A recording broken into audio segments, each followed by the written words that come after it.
যে মহান রব্বুল আলামিন দয়া করে মায়া করে ভালোবেসে আগে ভাগে মসজিদে এসে দিনই কিছু কথা বলার এবং শোনার তৌফিক দান করেছেন।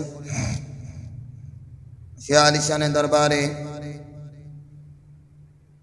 জবান খুলে শুকরিয়া তান বলি আলহামদুলিল্লাহ। মুআজ্জাজ মুহতারাম মুসল্লিয়ানি کرام,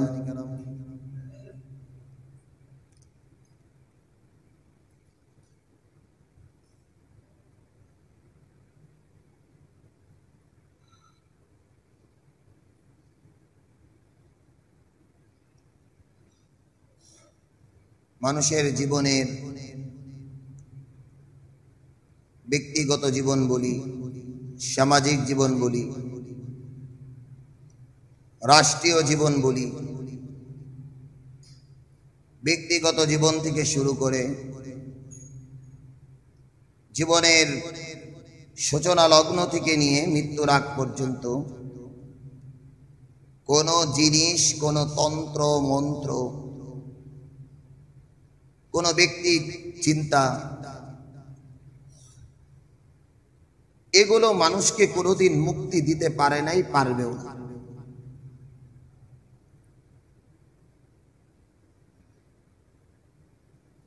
এই কথাটা মুসলমান হিসাবে সকলের দিলের ভিতরে ধারণ করা চাই।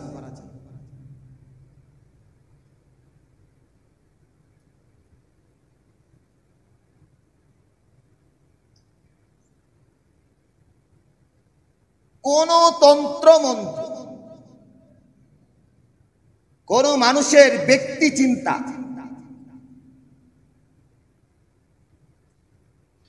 কোন মানুষের ব্যক্তিগত চিন্তা চেতনা কোন মানুষকে কোন সময়ে কোন যুগে মুক্তি দিতে পারে নাই, পারবেও না।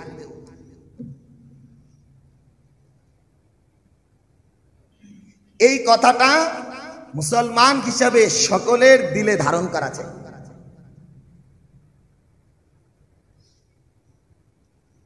আমার এই কথাটা সবসময় মাথার ভিতরে রাখবে।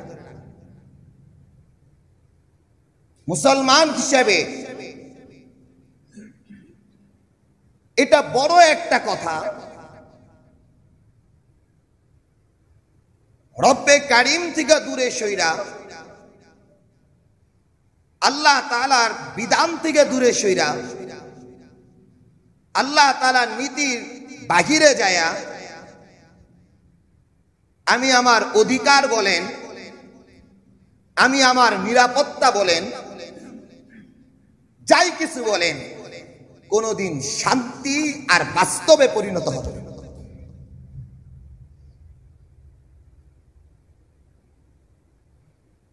আল্লাহ রাব্বুল আলামিন এই কথাগুলো যেই যুগের মানুষগুলা বুঝতে চাইতো না, ওই যুগের মানুষদেরকে আল্লাহ তাআলা বুঝাইছে। কোরআনটা তো এখন নাজিল হয়নি।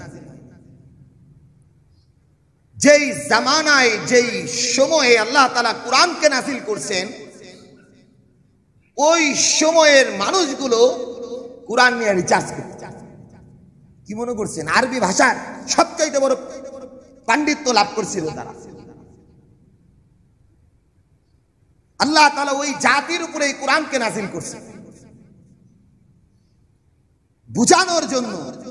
কোরআন যদি তোমরা না বুঝো, ভাষার দিক থেকে, ব্যাকরণের দিক থেকে সমস্ত বিষয়গুলো তো তোমাদের কাছে উন্মুক্ত, তোমরা যদি না বুঝো কেউ বুঝবে না।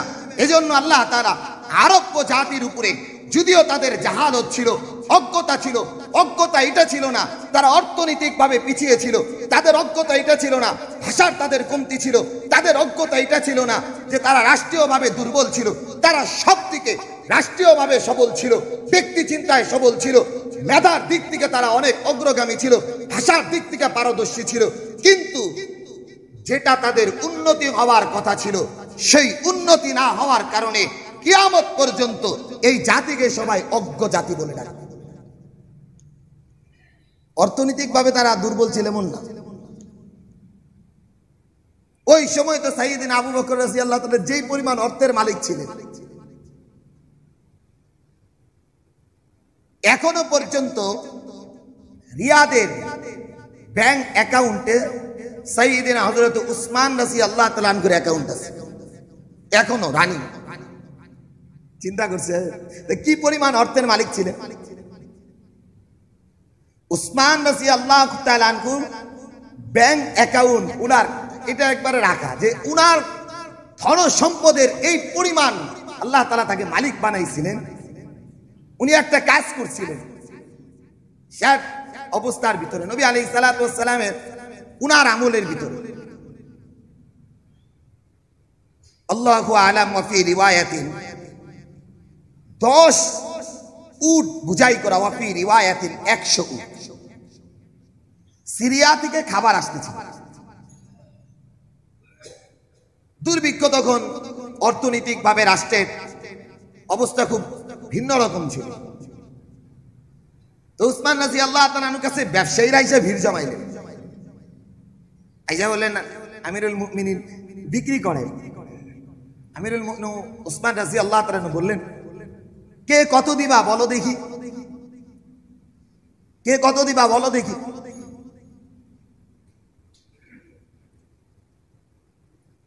একজন ব্যবসায়ী দাঁড়ায় বলল, যেই টাকা যেই অর্থ দিয়ে কিনছেন তার চেয়ে আমরা ডাবল দিব। হবে না, ডাবলের পরে 1 গুণ বাড়ায়, হবে না। এরকম করতে করতে ব্যবসায়ীরা, দুর্ভিক্ষ কারণ কিনলেই তো লাভ। দেখেন আমাদের মাঝে মাঝে ব্যবসায়ীরা হুট করে পেঁয়াজ নেই, হুট করে মরিচ নেই, 400 টাকা কেজি মরিচ। বাজারে তো ঠিকই আছে, নাই তো বলে আমদানি একটা জায়গায় স্টক কইরা মুহূর্তের মধ্যে দাম বেড়ে গেছে। উসমান রাদিয়াল্লাহু তাআলা আনহুর কাছে যখন ব্যবসায়ীরা এসে ভিড় জমাইল, লাভের সময় এখন পণ্যটা এখান থেকে নিয়ে এখানেই বিক্রি করা যাবে, আমরা আপনাকে 5 গুণ বেশি লাভ দেব।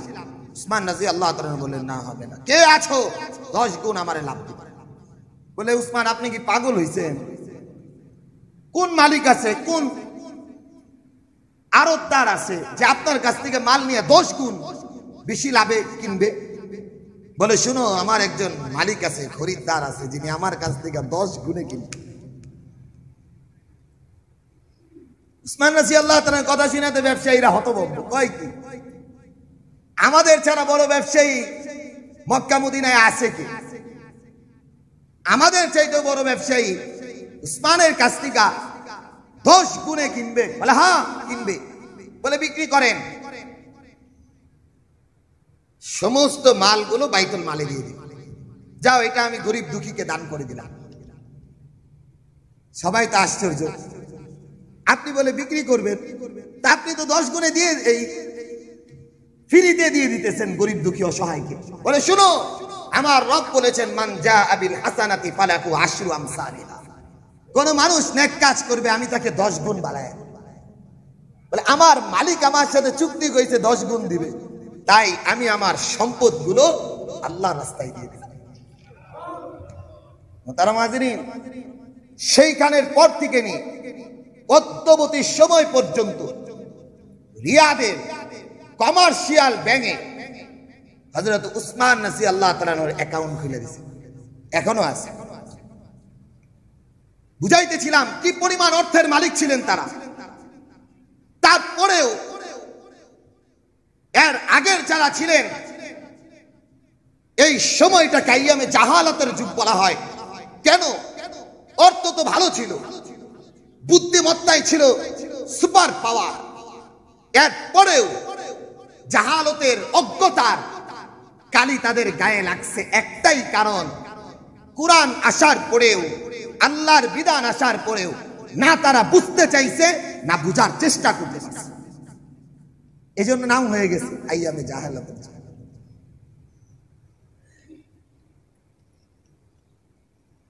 কি পরিমাণ বুদ্ধি ছিল, শুধু একটা বুদ্ধি বুঝাই। নবী আলাইহিস সালাতু ওয়াস সালামের দাদা আব্দুল মুত্তালিব পাওয়ারফুল এক ব্যক্তি ছিল, পাওয়ারফুল এক ব্যক্তি ছিল। নবী আলাইহিস সালাতু ওয়াস সালামের জন্মে 50 কিংবা 70 রিওয়ায়াতের ভিতরে তারতম্য। 50 থেকে 70 বছর আগে বাইতুল্লাহ আক্রমণ হয়েছে। আব্রাহাম বাদশাহ আক্রমণ। আল্লাহ তাআলা সূরা ফিলের ভিতরে বলছেন আলাম তারা কাইফা ফাআলা রাব্বুকা বিআসহাবিল ফিল। নবী আলাইহিস সালাতু ওয়াস সালাম, ফিল মানে হস্তি বাহিনী।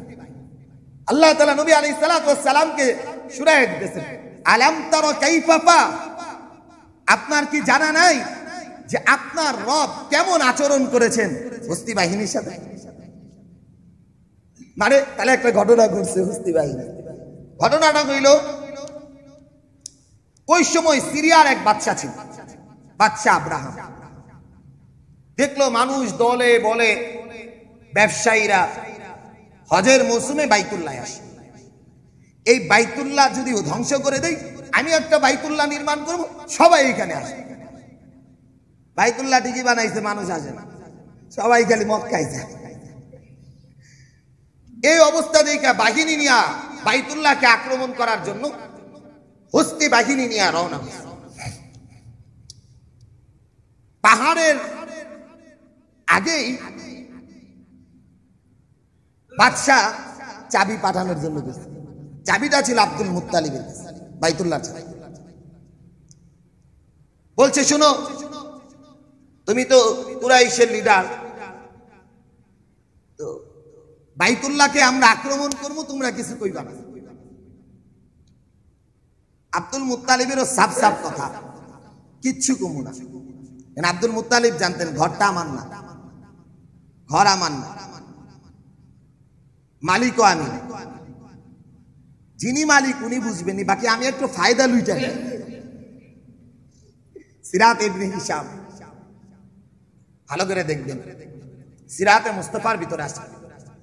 আব্দুল মুত্তালিব বললেন শোনো বাদশাহ, চাবি দিতে পারি, একটা শর্ত, আমার 100 লালুর দেন লাগবে। মাত্র 100 লালুর? বলে হ্যাঁ ঠিক আছে। আশেপাশে যারা ছিল বন্ধু বান্ধব সবাই বলে আব্দুল মুত্তালিব কেমন গাদ্দারি করলেন আপনি, 100 উটের বিনিময়ে বাইতুল্লাহর চাবি আপনি দিয়ে দিলেন। বলে শুনো, এক কথা কইলে আমি এই বাদশার সাথে পারবো না, আর 2 নাম্বার কথা কইলে বাদশার বাবারও ক্ষমতা নাই বাইতুল্লাহ আক্রমণ করা। কই আপনি যদি জানেন বাইতুল্লাহ আক্রমণ করা সম্ভব না, তাহলে আপনি চাবি দিতেছেন কে? বলে শুনো, চাবি দিলাম এই কারণে, মাঝখান থেকে আমি একটু 100 উটের ফায়দা নিলাম।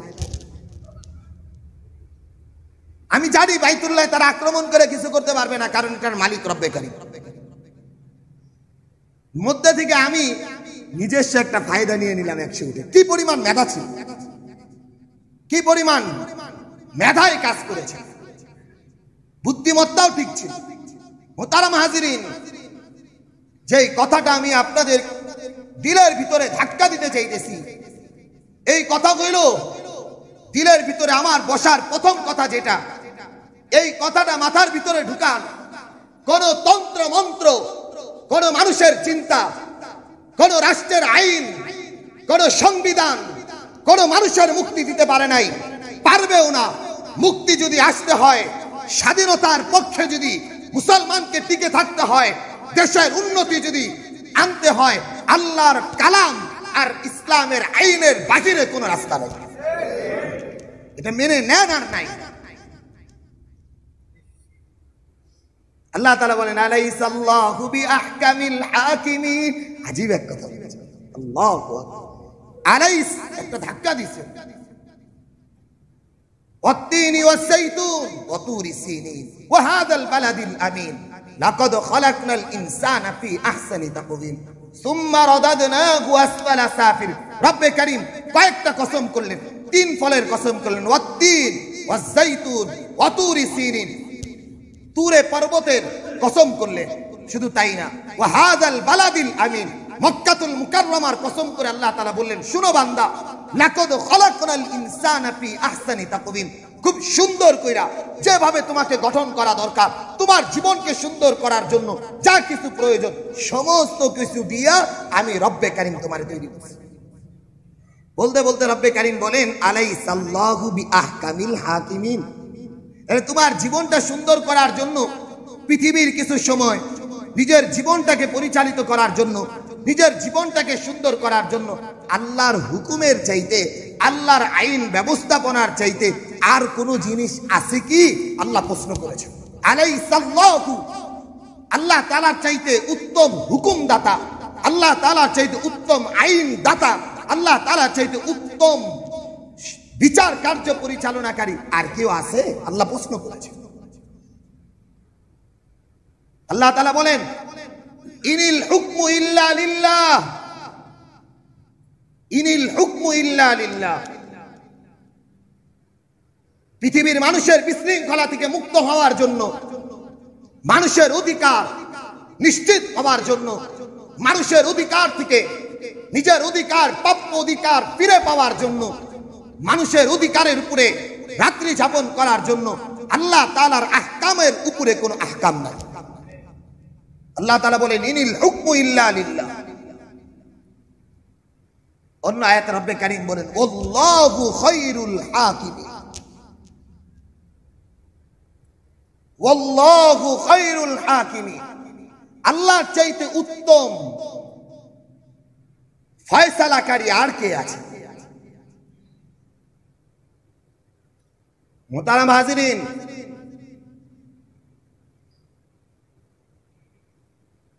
যেই জামানার ভিতরে আল্লাহ তাআলা নবী আলাইহিস সালাতু ওয়াস সালামকে পাঠিয়েছেন,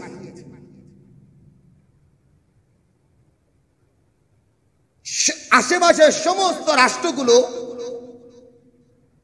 এই মক্কাতুল মুকাররমার লোকদেরকে দেখা ভয় পাইত।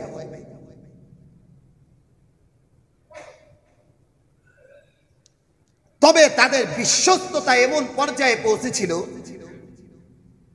বিভিন্ন রাষ্ট্রের মানুষগুলো তাদের সাথে বাকিতে ব্যবসা করত। মক্কার কাফের কুরাইশ দেশে বুদ্ধিমত্তায়, চিন্তা চেতনায় অনেক ঊর্ধ্বে ছিল। মুহতারাম হাজিরিন, এদের একজন লিডার ছিলেন আবু জাহাল। নাম কিন্তু আবু জেহেল না, ভালো করে বুঝেন। আমরা এই দুইটা শব্দ ভুল বলি। ওনার নাম গুলো আবু জাহাল, আমরা কই আবু জেহেল, এই শব্দটা ভুল। আবু জাহাল, উনার নাম ছিল আবুল হিকাম, জ্ঞানীর পিতা। ওয়াফি রিওয়ায়াতিন আবুল হাকাম, হিকমাতুন, প্রজ্ঞা ছিল, বিচার কার্যকর, মাতবর কয় না, মাতবর এই লেভেলের লোক ছিল। হিকাম, আবুল হাকাম জ্ঞানীর পিতা ছিলেন। জ্ঞান মত্তায় অনেক ঊর্ধ্বে ছিল। মানুষ তাকে আবু জাহাল বলে। কেন বলে? আল্লাহর আইন বাস্তবায়নের জন্য না তার চিন্তা ছিল, ইসলামকে ধ্বংস করার ব্যাপারে তার সবসময় চিন্তা ছিল। এজন্য জাতি তাকে কিয়ামত পর্যন্ত, নিজের সন্তানগুলো, নিজের পরিবার পরিজনগুলো, নিজের বংশের লোকেরাও তাকে কিয়ামত পর্যন্ত আবু জাহাল বলবে, অজ্ঞ লোক। কেন? আল্লাহর দ্বীন বুঝতে পেরেছেন, দেখতে পেরেছেন, অনুভব করতে পেরেছেন এই মুহাম্মদের কাছে ধর্ম যেটা আসছে, আল্লাহ প্রদত্ত বাণী ছাড়া আমাদের নিরাপত্তা সম্ভব নয়। আবু জেহেল এটা বুঝতে পেরেছিলেন, মক্কাতুল মুকাররমার, মদিনার নিরাপত্তা সম্ভব নয়, কিন্তু মানতে পারেন নাই। এজন্য কিয়ামত পর্যন্ত অর্থ, ক্রেডিট, মাতবর, জ্ঞান সব থাকার পরেও মানুষ তার আবু জাহাল নেই।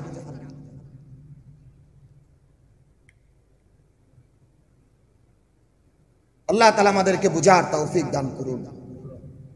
আল্লাহ তাআলা আমাদেরকে এই কথাগুলো বুঝার তৌফিক দান করুন। মুহতারাম হাজিরিন,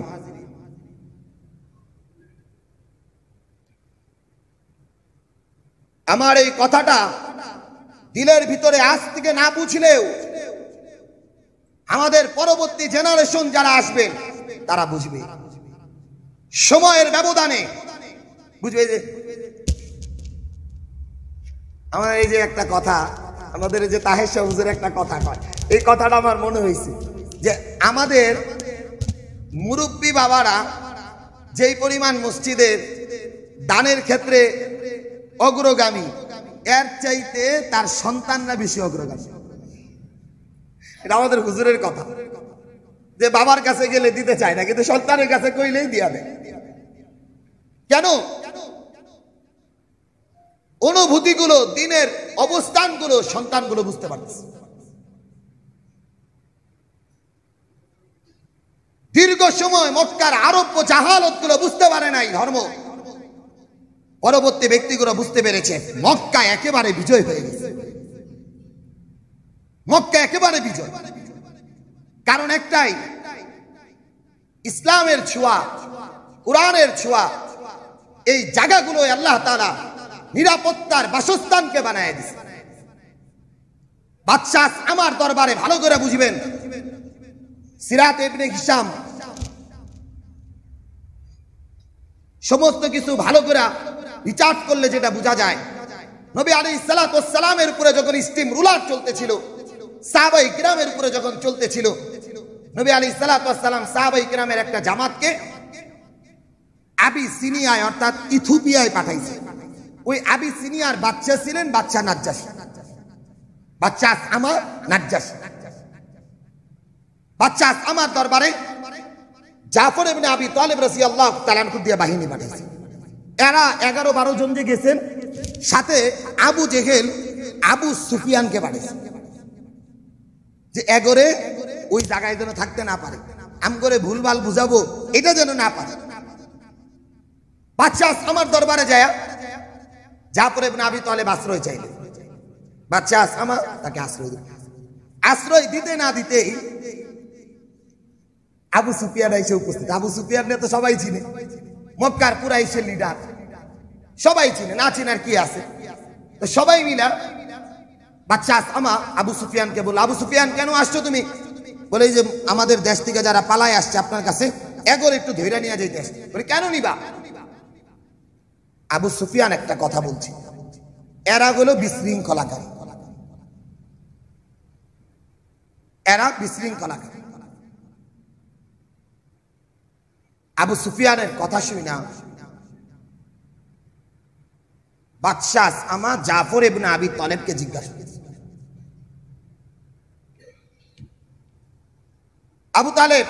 আবু তালেবের সন্তান তুমি জাফর, শুনো, এই যে তোমার সামনে আবু সুফিয়ান বক্তব্য দিল, তোমার কি বক্তব্য? আবু সুফিয়ান কাফেরের সর্দার দাঁড়ানো অবস্থায় জাফর ইবনে আবি তালিব দ্ব্যর্থহীন কণ্ঠে বললেন, আ'আজ্জানাল্লাহু বিল ইসলাম। আমরা আগে মূর্খ ছিলাম, জাহালতের অন্ধকারে ছিলাম। বলে কিভাবে আসলাম? বলে আল্লাহ তাআলা ইসলামের মাধ্যমে, ইসলামের বিধিবিধান দিয়ে আমাদেরকে আল্লাহ তাআলা ইজ্জত আর সম্মান দিয়েছে। পাই টু পাই কথাগুলো বললেন আমা বাদশার সামনে। বাদশা মুহূর্তের ভিতরে স্থির হয়ে আবু সুফিয়ানকে বললেন, যা বললো ঠিক। বাদশা মাথা তো, যা বললো ঠিক। আবু সুফিয়ান মাথাকে নিচ করে কয়, হ ঠিক। কয় ঠিক? বলে হ ঠিক। চলে যাও তাহলে। জাফর ইবনে আবি তালিব কয়েকদিন ছিলেন, এই কয়েকদিনে বাদশা মুসলমান হয়ে গেছে। নবী আলাইহিস সালাতু ওয়াস সালামের সাথে বাদশা আমার দেখা হয় নাই। নবী আলাইহিস সালাতু ওয়াস সালাম বাদশা আমার জন্য নিজের জুব্বা মুবারক পাঠিয়েছে।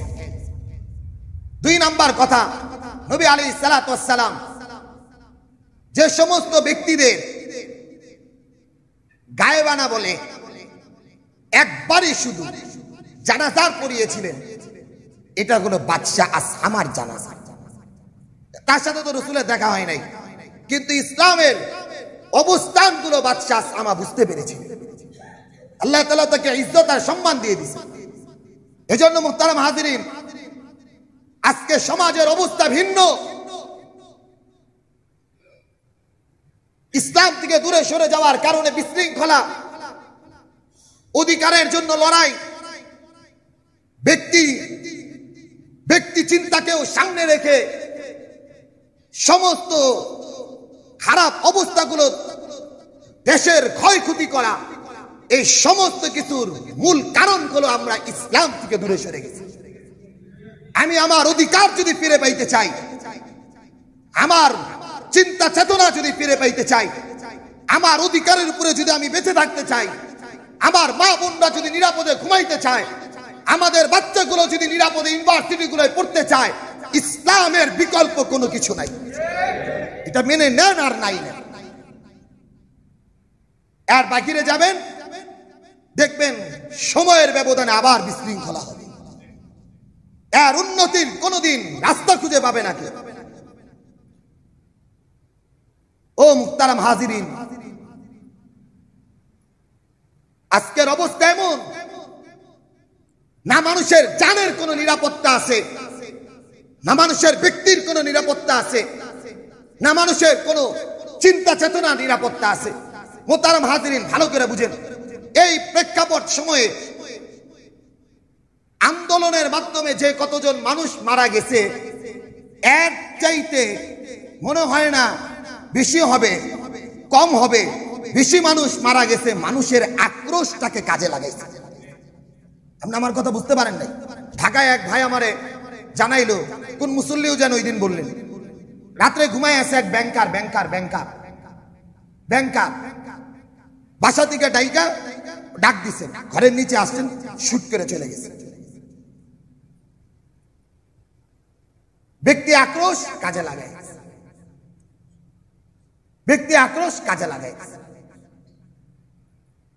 এরকম কত মানুষ দুনিয়া থেকে বিদায় নিছেন শুধু আক্রোশের কারণে। কারণ একটাই, নিরাপত্তাহীনতা। এই নিরাপত্তাহীনতায় আজকে ভুগছে একটাই কারণ, ইসলাম থেকে দূরে সরে গেছে। আল্লাহ তাআলা আমাদেরকে বুঝার তৌফিক দান করুন। ও মুহতারাম হাজিরিন, নবী আলাইহিস সালাতু ওয়াস সালাম কালামে হাকিমের একটা আয়াতে কারিমা বুঝানোর পরে দুইটা হাদিস বলবো, ভালো করে বুঝবেন। নবী আলাইহিস সালাতু ওয়াস সালাম, আল্লাহ তাআলা সূরা নিসা, রব্বে কারীম এক অবস্থার কথা কালামে হাকিমের ভিতরে 91, 92, 93 নাম্বার আয়াত সূরা নিসা দেখবেন, আপনারা মোবাইলে দেখবেন। 91, 92, 93 নাম্বার আয়াত আল্লাহ তাআলা বলেন, ওয়ামা কানা লিমুমিনিন আইয়াকতুলা মুমিনান ইল্লা খাতাআ। কোন মুমিনরা যদি কেউ ভুলবশত হত্যা করে, এরপরে ওই মানুষটার কোনো ছাড় নাই। ভুলবশত হত্যা করছে, গুলিটা করছে, যাকে উদ্দেশ্য কইরা আরেকজনের লাগিয়ে গেছে, কি হবে? আল্লাহ তাআলার কালাম বলেন, ওয়ামান ক্বাতালা মুমিনান খাতাআন, কেউ যদি ভুলবশত কোনো মুমিনকে হত্যা করে, ফাতাহরিরু রাকাবাতিন মুমিনা, গোলাম আজাদ করতে হবে। 2 নাম্বার, ওয়াদিয়াতুম মুসাল্লামাতুন ইলা আহলিহি ইল্লা ইয়াসাদ্দাকু, তার পরিবার পরিজনকে মুক্তি, ওই রক্তপণ দিতে হবে। হত্যা করার জন্য যে দিয়ত আছে শরীয়তের দৃষ্টিতে, মাসালা হলো দিয়ত, মুক্তিপণ, রক্তপণ, এই রক্তপণ তাকে দিতে হবে। দেখেন, ফাইন কানা মিন কওমিন আদুবিল্লাকুম ওয়া হুয়া মুমিন, চমৎকার একটা কথা। ফাইন কানা মিন কওমিন আদুবিল্লাকুম, তোমাদের শত্রু তোমাদের উপর আক্রমণ করছে, হত্যা করছে, কিন্তু যাকে হত্যা করা হয়েছে সে মুসলমান, ইমানদার, এরপরেও যে হত্যা করছে, ফাতাহরিরু রাকাবাতিন মুমিনা, একজন মুমিন গোলাম আজাদ করতে হবে। এগুলো ভুলবশত। এরপর আল্লাহ তাআলা বলেন, কিন্তু কোন মানুষ ইচ্ছায় স্বেচ্ছায় ভুলবশত না হত্যা করে ফেললো, রব্বে কারীম 93 নাম্বার আয়াত সূরা নিসা, ওয়া মা ইয়াকতুল মুমিনান মুতাআম্মিদান, যে ব্যক্তি কোন মুমিনকে ইচ্ছায় হত্যা করে ফেললো, ফাজাযাউহু জাহান্নাম, ওই ব্যক্তির জন্য জাহান্নামের শাস্তি ছাড়া আর কিছু নাই। নাউযুবিল্লাহ বলে। একজন মানুষকে হত্যা করা মানে জাহান্নামে চলে যাবে। একজন মানুষকে স্বেচ্ছায় হত্যা করা মানে জাহান্নামে চলে যাবে। আল্লাহ তাআলা বলেন, শুনো, ওয়ামা ইয়াকতুল মুমিনান মুতাআম্মিদান, কোন মানুষ যদি কোন মানুষকে স্বেচ্ছায় ইচ্ছাকৃতভাবে হত্যা করে, ফাজাযাউহু জাহান্নাম, সে তার প্রতিদান হইল, তার শাস্তি হইল জাহান্নাম। থাকবে কতদিন? খালিদান ফিহা, চিরকাল। এরপরে রব্বে কারীম বলেন, এটা তো আল্লাহ প্রদত্ত একটা শাস্তি, মৃত্যুর পরে হবে। এই শাস্তিটা হবে মৃত্যুর পরে, তবে দুনিয়ার জিন্দেগিতে একটা শাস্তি হবে। এই মানুষটা যতদিন বেঁচে থাকবে, ওয়াগযিবাল্লাহু আলাইহি ওয়া লাআনাহু, আল্লাহ তাআলা তার প্রতি রাগান্বিত থাকবেন, আর আল্লাহ তাআলার অভিসম্পাদগুলো, লাঞ্ছনাদায়ক জীবন তার উপভোগ করতে হবে। উপভোগ বললাম, লাঞ্ছনাদায়ক শাস্তি তাকে উপভোগ করতে হবে। আল্লাহ তাআলা বলেন, ওয়া আ'আদ্দা লাহু, এটা দুনিয়াতে লাঞ্ছনা, আল্লাহ তাআলা শাস্তি, আর কি ওয়া আ'আদ্দা লাহু আযাবান আযীমা, যন্ত্রণাদায়ক শাস্তির জন্য তাকে অপেক্ষা করতে হবে। মোহতারাম হাজিরিন, এটা সূরা নিসার 91, 92, 93 নম্বর আয়াত। নবী আলাইহিস সালাতু ওয়াস সালাম কি বলেন? ভালো করে বুঝেন, ভালো করে বুঝেন। আল মুসলিমু আখুল মুসলিম, এক মুসলমান আরেক মুসলমান ভাই ভাই।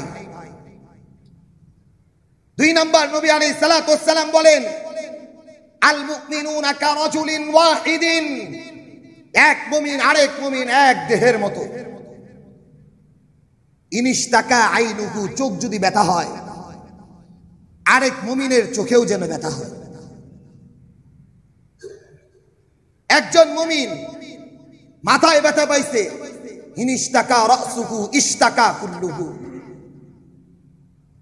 ওই ব্যথিত মাথা যেন আরেকজন মুমিনের মাথার মধ্যেও ব্যথা সৃষ্টি হয়।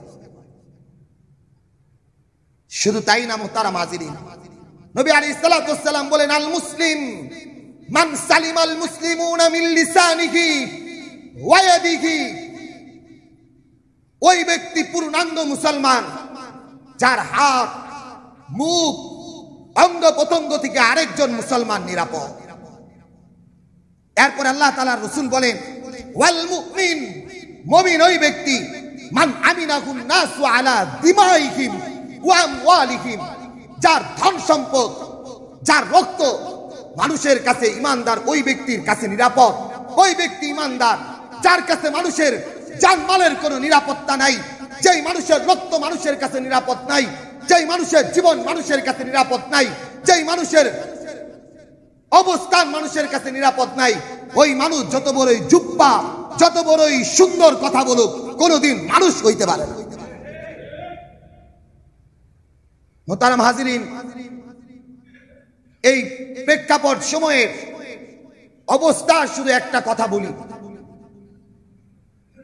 সারা পৃথিবীর ভিতরে যে সমস্ত রাষ্ট্রগুলো আছে, এর ভিতরে আমাদের দেশ যে একেবারে উন্নতশীল তা না, একেবারে উন্নতশীল তা না।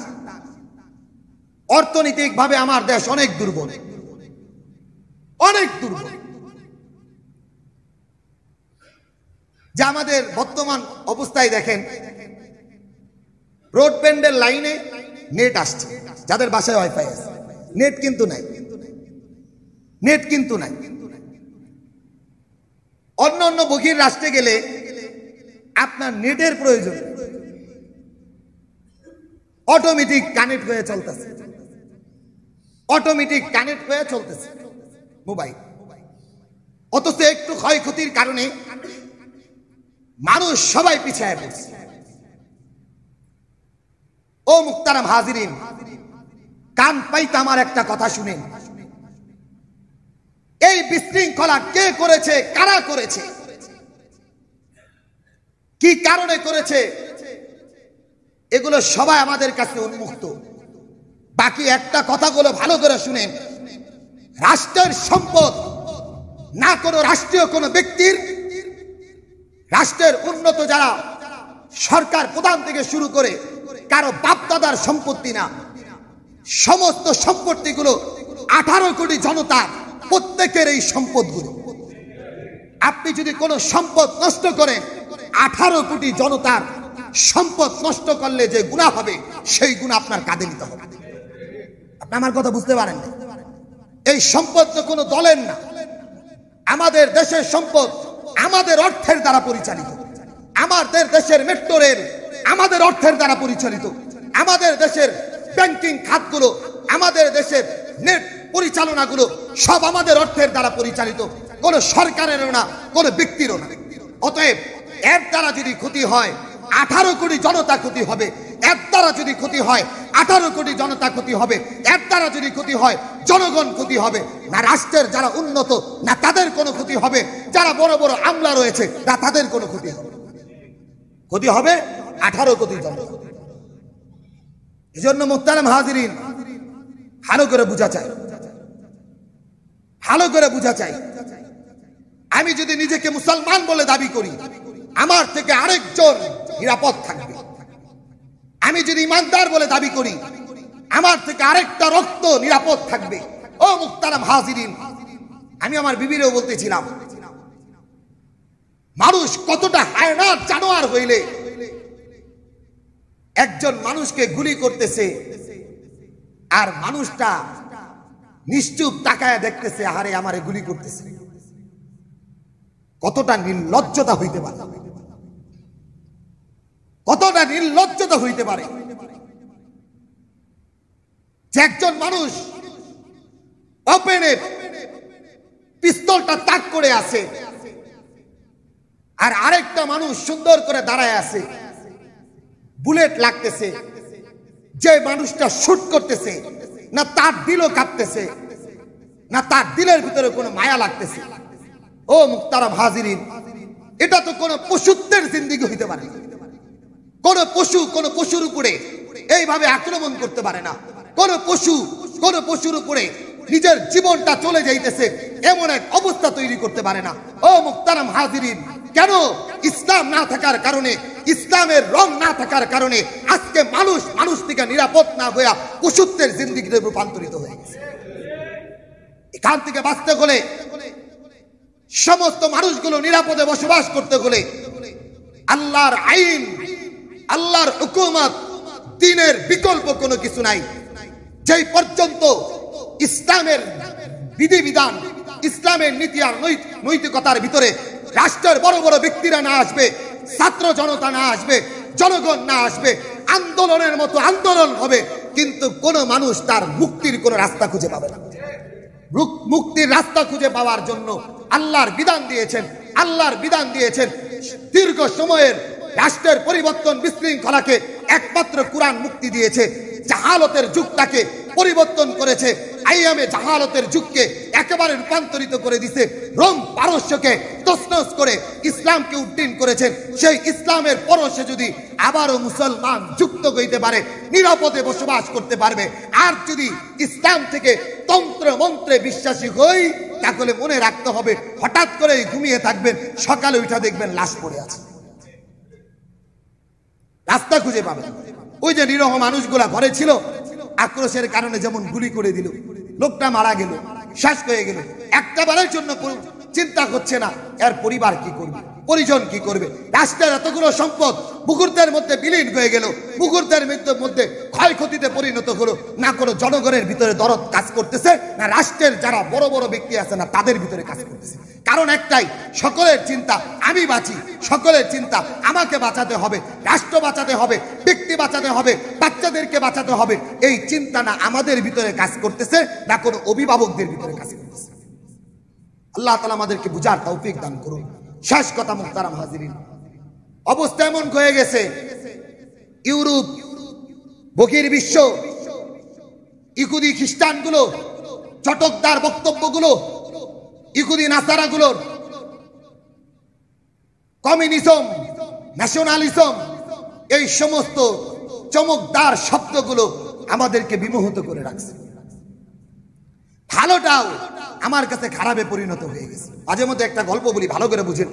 এক দরবেশ ছাগল নিয়ে যাইতেছে, 4 বাটপারে রাস্তায় দাঁড়াইছে। প্রথম বাটপারে কইতেছে, হুজুর কুকুরের বাচ্চা নিয়ে কই যান?